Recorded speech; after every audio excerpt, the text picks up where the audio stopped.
Ayan yung baby namin guys. Ayun, ikap-kap na tatas. So yung mga ganyan pero, okay sana kung di ka iinis. Si mami na lang dali. Si mami. Sumbong ka? Kasi Crystal, Chris, unti na nakakausap.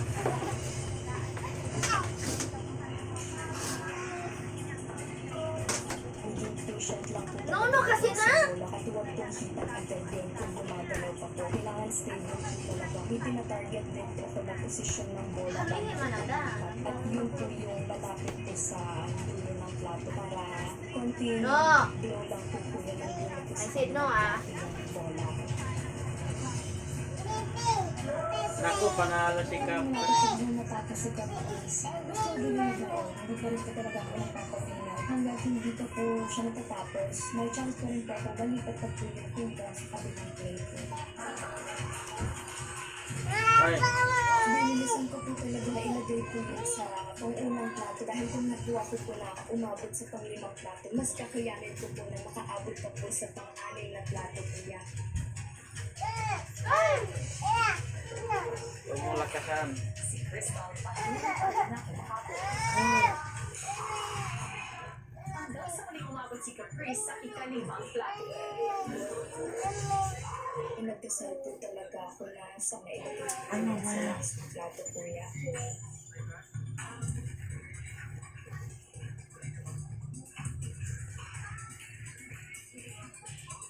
Tagumpay. Huwag mo lakasan.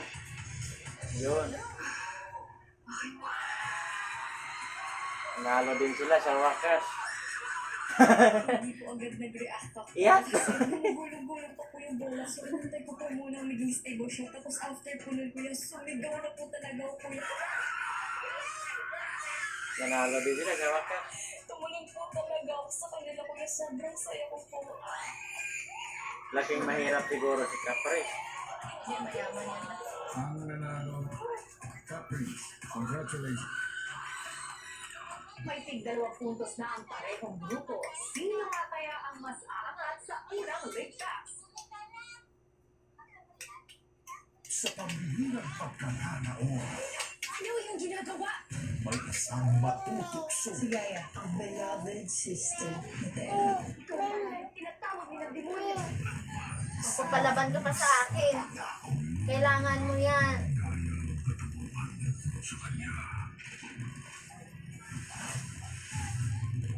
nakikita ko na kung saan nagpupuri ang pasyon.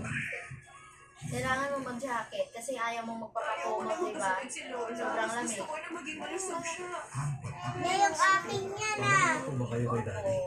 Di ba binigay mo na kay Gusto mo baby? makipaghiwalay sa akin ang challenge sa relasyon sa last 2 weeks na to the Hindi mo moon pa and pala back. inanoy. Si Bianca, ang anak ko. Yung ano niya, kaya niya nakala yung kamay. Diyan sa notebook na yan, malalaman mo yung katotohanan. Weekdays, 4:30 p.m.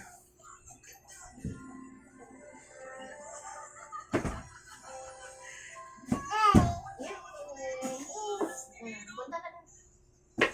Punta na dun ang baby. Init pa dito. Oo. Malamang panghalo. Hala.